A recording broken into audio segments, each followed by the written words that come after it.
There's a moment that comes to everybody. You've been going hard for a long stretch.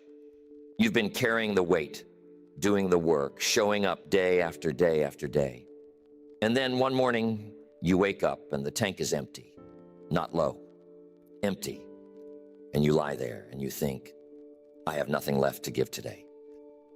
And here's what most people do in that moment. They wait. They say, I'll get back to it when I feel restored. I'll return when I've got my energy back. I'll show up again once I've recovered. And that sounds so reasonable, doesn't it? It sounds like self-care. It sounds like wisdom. But I want to tell you something that took me years to understand. The days you show up with nothing left are worth 10 of the days you show up full. Because anybody can show up when they're full. Anybody can perform when the energy is high and the mood is right and the wind is at their back.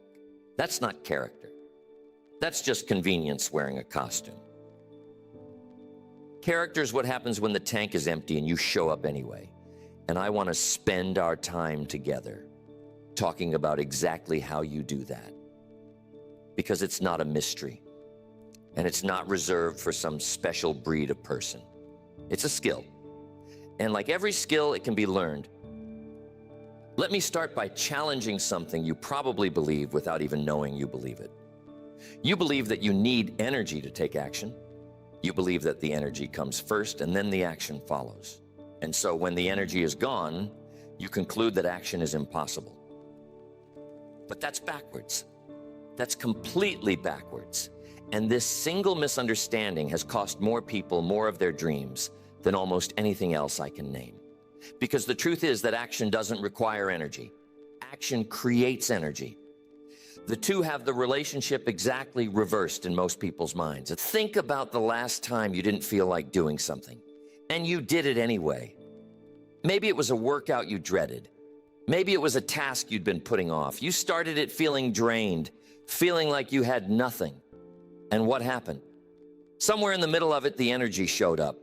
It came from nowhere. It came from the movement itself. That energy was never sitting in a reserve tank waiting for you to feel like using it. That energy was generated by the act of doing. And this is the thing you have to understand about the empty days. On the empty days, the energy you're waiting for will never come while you wait. It only comes when you move. So the very thing you're avoiding is the only thing that could give you what you're avoiding it for. Now, I know what some of you are thinking. You're thinking, but there's a difference between being a little unmotivated and being genuinely depleted. Sometimes I really do have nothing left. And you're right. There is a difference. So let's be honest about it, because I don't want you to walk out of here confusing exhaustion with excuse. Real depletion exists. If you've been up for 2 days straight, if you've been through a genuine ordeal, if your body is signaling something that needs attention, that's real. That deserves rest.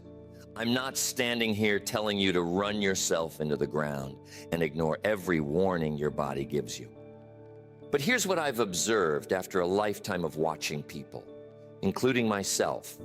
90% of the time when a person says, I have nothing left, what they actually mean is, I don't want to feel the discomfort of pushing through resistance right now. And those are not the same thing, not even close. Genuine depletion makes everything unappealing. If you're truly physically empty, you don't want to work and you don't want to play. You don't want to do the hard thing and you don't want to do the fun thing either. But the false emptiness, the one that stops most people, is very selective. It's too tired to do the important work, but somehow it's got plenty left for distraction. And that tells you everything. That tells you it was never really about having nothing left. It was about not wanting to spend what you had on something difficult. So the first thing I want you to build is the ability to tell these two apart. Because if you can't distinguish real depletion from disguised reluctance, you'll treat every hard moment like an emergency, and you'll rest your way right past your own potential. Here's how you test it. When you feel like you have nothing left, ask yourself, one honest question. If someone offered me something I genuinely enjoyed right now, would I have the energy for it? And if the answer is yes, then you're not empty. You're just unwilling. And there's no shame in being unwilling, but there's real danger in dressing up unwillingness as depletion. Because once you call it depletion, you've given yourself permission to quit. And you've done it with a clear conscience. The person who learns to show up on empty starts by refusing to lie to themselves about which kind of empty they're actually in. That honesty alone will change your life, because most of the empty days aren't real. Most of them are just resistance that learned how to sound like exhaustion. Now let's say you've done the test and it turns out you really are running low. Not lying to yourself low, genuinely low. The energy is thin. The motivation is gone. The idea of doing what you committed to feels like climbing a mountain. What then? Do you just white knuckle it and force yourself through by sheer will? No. Because willpower is the wrong tool for this job. Willpower is a battery, and on the empty days, that battery is exactly what's drained. If your whole strategy depends on gritting your teeth and forcing yourself forward, you'll succeed for a day or two and then collapse. What you need on the empty days isn't more force, it's less friction. Let me explain what I mean. When you're full, you can overcome friction easily. There could be a dozen obstacles between you and the work, and you'll blow right through them because you've got the energy to spare. But when you're empty, every little obstacle becomes a wall. The messy desk becomes a reason to stop. The equipment you have to set up becomes a reason to quit. The decision about where to start becomes paralysis. So the secret to showing up on empty isn't summoning more strength. It's removing everything that stands between you and the first small action. The empty days are won or lost in the details you set up long before the empty day arrived. And this is why the person who shows up consistently isn't necessarily stronger than you. They've just made the path shorter. Think about it this way.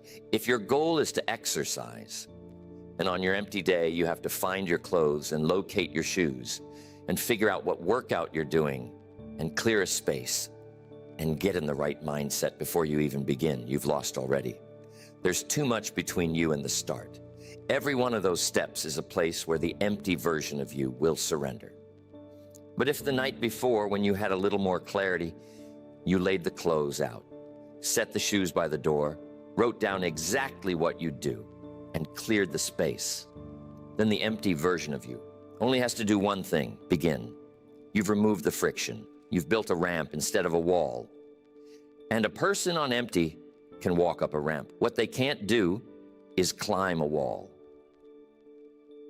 This is the great secret that consistent people understand, and inconsistent people never learn. Consistency isn't about being strong on the hard days. It's about arranging your life so the hard days don't require strength. You do the thinking in advance when you have something to think with, so that on the empty day, there's nothing left to decide and nothing left in the way. Now, here's the tool I want you to carry with you for the rest of your life, because it's the one that will save you more times than any other. On the empty days, you don't ask yourself to do the whole thing.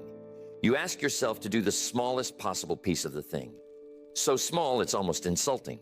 So small that I have nothing left is no longer a valid excuse, because the piece requires almost nothing. If you committed to writing, you don't ask yourself to write the chapter. You ask yourself to write one sentence. One. If you committed to your business, you don't ask yourself to work for 3 hours. You ask yourself to sit at the desk for 2 minutes. If you committed to the gym, you don't ask yourself to complete the whole routine. You ask yourself to do one set. Just one. And here's why this works, and it works almost every single time. The empty version of you can't argue with something that small when the resistance says you have nothing left, and you respond, fine, I'm just going to write one sentence. The resistance has no comeback. It can't claim you're too tired for one sentence. That's absurd. So it lets you through the door. And once you're through the door, something remarkable happens. That momentum we talked about kicks in. You write the one sentence, and the second sentence is easier because you're already in motion. You do the one set, and the second set doesn't feel as impossible because your body has warmed up. The action started generating the energy the moment you stopped waiting for the energy to start the action. Most days, that tiny piece becomes the whole thing. You sit down for 2 minutes and you stay for an hour. You write one sentence and you finish the page. But here's the part that matters even more than that. On the days when it doesn't become the whole thing, on the days when you write your one sentence and then genuinely stop, you still win because you showed up. You kept the promise. You proved to yourself one more time that emptiness doesn't get to break your word. And that proof, repeated across weeks and months and years, becomes the most valuable thing you own. It becomes an unshakable trust in yourself. You become a person who knows deep in their bones that no matter how empty they feel, they will show up. And a person who knows that about themselves walks through the world differently. They carry themselves differently because they've stopped being at the mercy of their own energy levels. I want to tell you about a young man I once knew. He was talented, genuinely gifted, more capable than most of the people around him. But he had one fatal habit. He only worked when he felt like it. On the days he was full of energy, he was unstoppable. He'd produce more in one good day than others produced in a week, and he was proud of that. He thought his ability to perform on his good days made him special. But his good days came maybe 2-3 times a week. The rest of the time, he waited. He rested. He restored. He told himself he was recharging for the next burst. And the years went by, and this man with all his gifts watched less talented people pass him one after another. People with half his ability but twice his consistency built lives he could only dream of. And the tragedy was, he never understood why. He kept thinking he just needed a bigger breakthrough, a better opportunity, one more chance to show what he could do on a great day. But the world doesn't reward what you can do on your great days. The world rewards what you do on your ordinary days, your tired days, your empty days. Those are the days that build a life, because those are the days that make up most of a life. The great days are rare. That's what makes them great. If you build your success on the foundation of your great days, you're building on maybe 15% of your calendar. But if you learn to produce on your empty days, even just a little, you've claimed the other 85%. And nobody who claims 85% of their days will ever be beaten by someone who claims 15. That young man had the 15% mastered. He never learned the 85, and it cost him everything he could have been. Don't let that be you. Don't fall in love with your best days and neglect the days that actually matter. Now, I want to address something that trips people up because they hear all this and they think, so I'm supposed to feel guilty every time I rest? I'm supposed to grind through everything all the time, no matter what? No, that's not it at all. And if you take that away from this, you've misunderstood me completely. There's a difference between rest and retreat, and learning to tell them apart is one of the most important things you'll ever do. Rest is something you choose on purpose, at the right time, for the right reason, with a clear beginning and a clear end. Retreat is something you fall into because the feeling of not wanting to continue got the better of you. Rest restores you. Retreat drains you, because underneath every retreat is the quiet knowledge that you're avoiding something. Here's how you tell them apart in real time. Rest has a return date. When you rest properly, you say, I'm taking this evening off and tomorrow morning I'm back at it. You know exactly when the rest ends and the work resumes.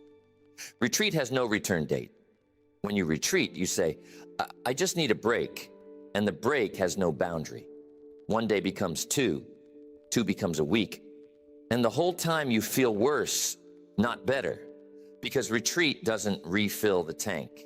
It just adds the weight of avoidance on top of the emptiness you already felt.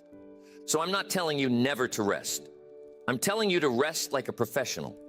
Schedule it, plan it, choose it in advance, when you can think clearly rather than collapsing into it when your resistance overwhelms you.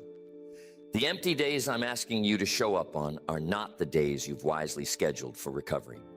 They're the days when you told yourself you'd work, and then the emptiness showed up and tried to renegotiate the deal. Because that's really what an empty day is. It's a renegotiation. You made a commitment when you were clear-headed, and now the depleted version of you is trying to get out of the contract that the rested version of you signed. And the question is simple. Which version of you is going to run your life? The one who could see the whole picture, or the one who can only feel the weight of the moment? I know which one I want in charge. And it isn't the tired one. The tired one has no vision. The tired one can't see past the next hour. The tired one would trade your entire future for a nap. And if you let the tired one make the decisions, you'll wake up years from now wondering why you never became who you meant to become. It's because you handed the wheel to the most depleted, short-sighted version of yourself over and over and called it listening to your body. Now let's get practical, because I don't want to leave you with philosophy alone. I want to give you the actual mechanics of how a person shows up on empty. And it starts before the empty day ever arrives, which is why so many people never figure it out. They try to solve the empty day on the empty day, and by then it's too late. The person who shows up on empty does their most important thinking the night before. Before they end their day, they take a few minutes and they decide exactly what tomorrow requires. Not a long list. Just the one or two things that truly matter. They write them down on paper where they can see them. And they set up the environment so that starting those things is as easy as possible. This is the pre-decision, and it's your greatest weapon against the empty day. Because when tomorrow comes and you're running on nothing, you don't have to decide anything. The deciding is done. You just look at the paper and do what the clearer version of you already committed to. There's no negotiation, because you're not negotiating with the resistance. You're just executing an order that was given when you were strong. Understand the power in this. On the empty day, you are at your weakest. You have the least energy, the least clarity, the least willpower. That is precisely the wrong moment to be making decisions. So you take the decisions out of that moment entirely. You move them to the night before, when you're capable, and you leave the empty version of you with nothing to do but follow instructions. You've protected your future self from your own depletion. And here's another thing the person who shows up on empty understands. They know that the emptiness lies about how long the hard part lasts. When you're depleted and you're facing the work, your mind tells you that the whole task is going to feel this terrible from beginning to end. It shows you a picture of endless suffering, hours of dragging yourself through misery. But that picture is false. The resistance is at its absolute maximum right before you start, and it drops dramatically once you're moving.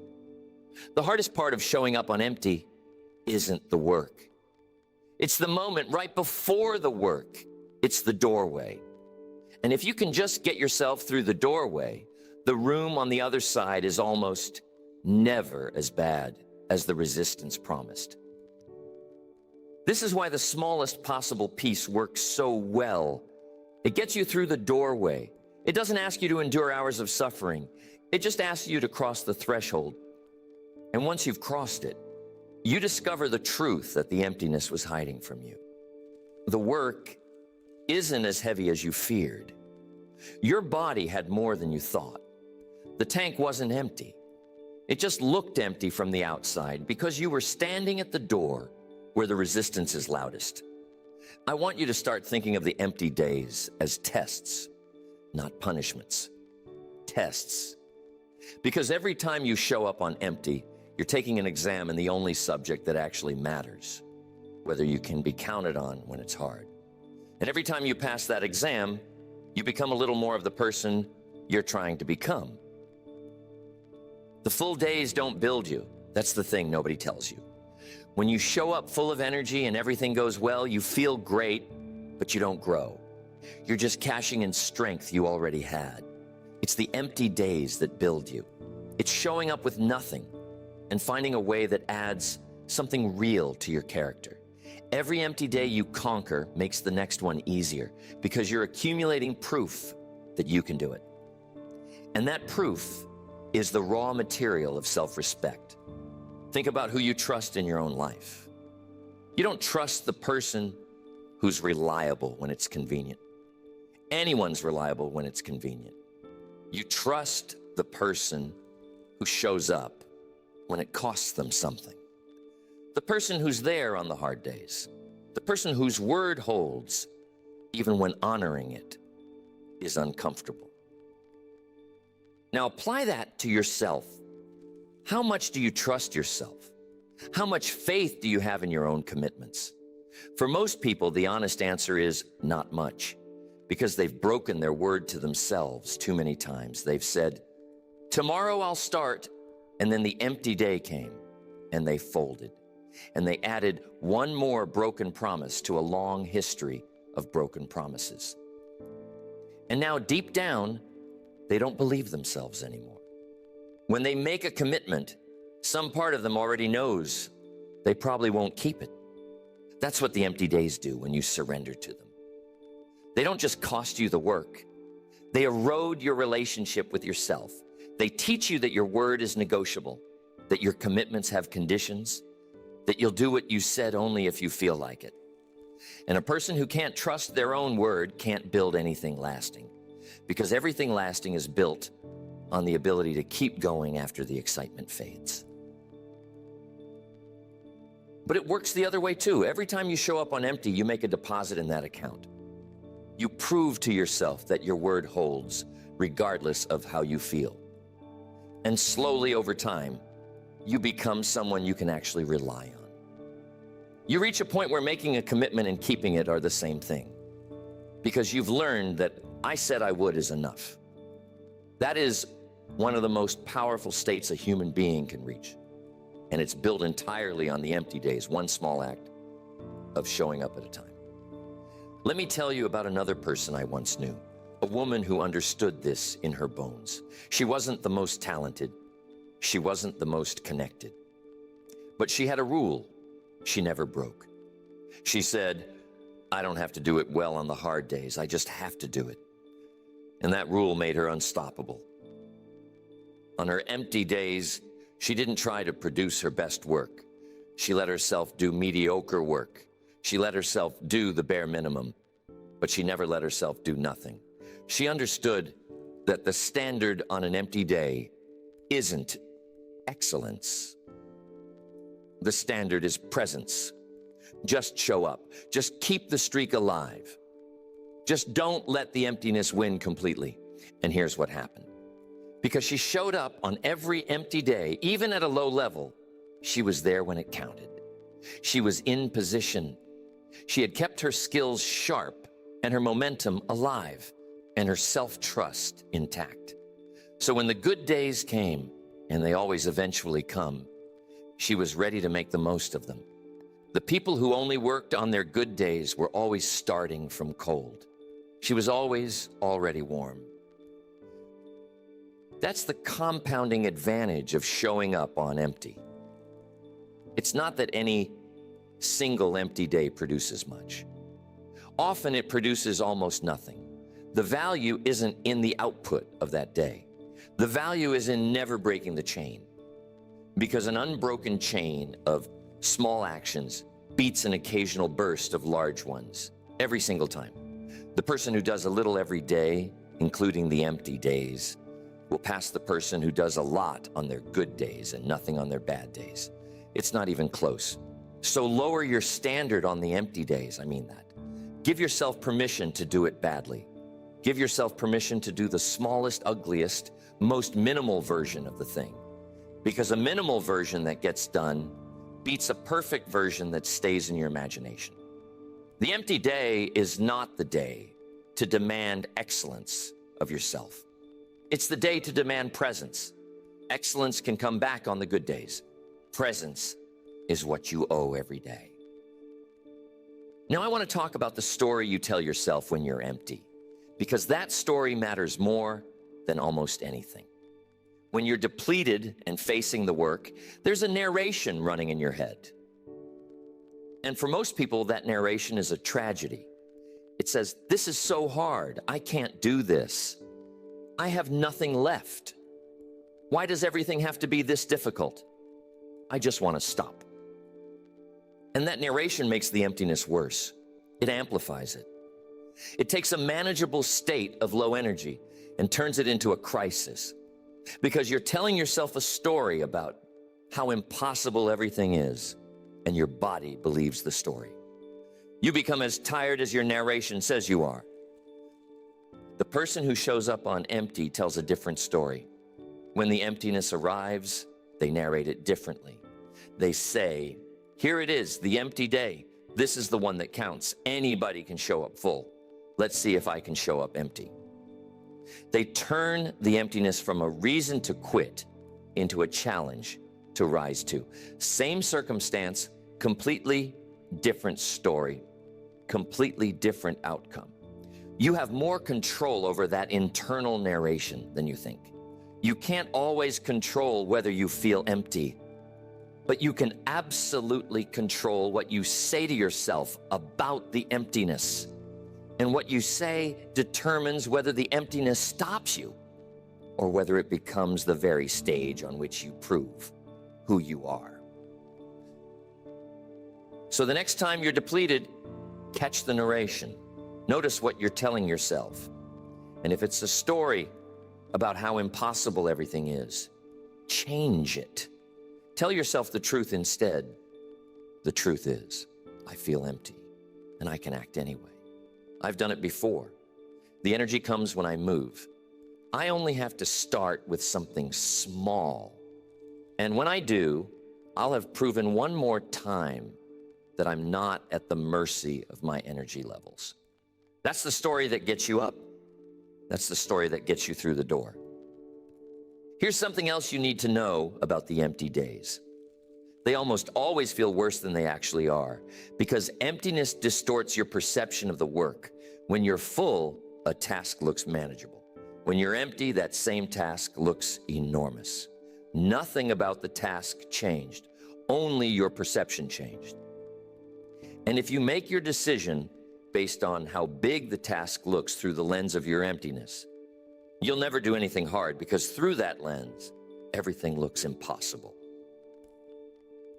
This is why you can't trust your assessment of the work when you're depleted. Your depletion is lying to you about the size of the mountain. The mountain is the same size it was yesterday. You just have less in you today, so it looks taller. But the way to shrink the mountain isn't to wait until you feel bigger. It's to take one step and then another, and watch the mountain reveal itself to be a hill. The empty version of you is a terrible judge of what's possible. So stop asking the empty version of you to judge. Just have it follow the instructions, the clear version of you left behind. Don't debate the mountain when you're empty. You've already lost that debate before it starts. Just take the first step. The mountain will handle itself. Let me give you one more principle, and this one might be the most important of all. The person who shows up on empty has made peace with the fact that showing up won't always feel good, and they've decided that's fine. They've disconnected the action from the reward of feeling good, and they've connected it instead to who they are. Most people are secretly waiting for the day when doing the right thing feels good. They think that's the goal, that eventually discipline becomes effortless and the empty days stop coming. But that day never arrives. The empty days keep coming for as long as you live. If your whole strategy is to hold on until it feels easy, you'll be holding on forever, and you'll let go long before the ease you're waiting for ever shows up. So the person who shows up on empty gives up the wish for it to feel good. They stop requiring a reward of good feelings in exchange for their effort. They act because it's who they are and because it's what they committed to. And if it happens to feel good, that's a bonus, not a requirement. This is enormously freeing, because once you no longer need the action to feel good, the emptiness loses its power over you. It can make you feel terrible and you'll still act, because feeling terrible was never a condition of yours showing up. That's the final freedom I want you to reach for, not the freedom of never feeling empty. That freedom doesn't exist. The freedom of no longer needing to feel full in order to act. The freedom of being able to show up regardless of what's in the tank, because you've stopped letting the tank make your decisions. So here's what I want you to do. Tonight, before you sleep, decide what tomorrow requires. Write down the one or two things that matter. Set them up so they're easy to start. And then make yourself a promise. Not that you'll do them brilliantly, not that you'll do them fully, but that you'll show up no matter what the tank says in the morning. And when the morning comes and you wake up feeling like you have nothing left, don't wait for the feeling to change. Don't lie there negotiating with your emptiness. Just do the smallest possible piece. Cross the doorway, take the one step, and watch what happens. Watch the energy arrive from the movement. Watch the mountain shrink. Watch yourself become, one empty day at a time, a person who cannot be stopped by how they feel. Because in the end, that's what separates the people who build the lives they dream of from the people who only dream. It isn't talent. It isn't luck. It isn't some endless supply of energy that other people were born with and you were not.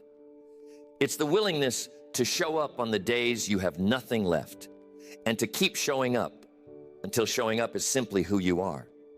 Your energy will come and go. Your motivation will rise and fall. The full days and the empty days will keep trading places for the rest of your life.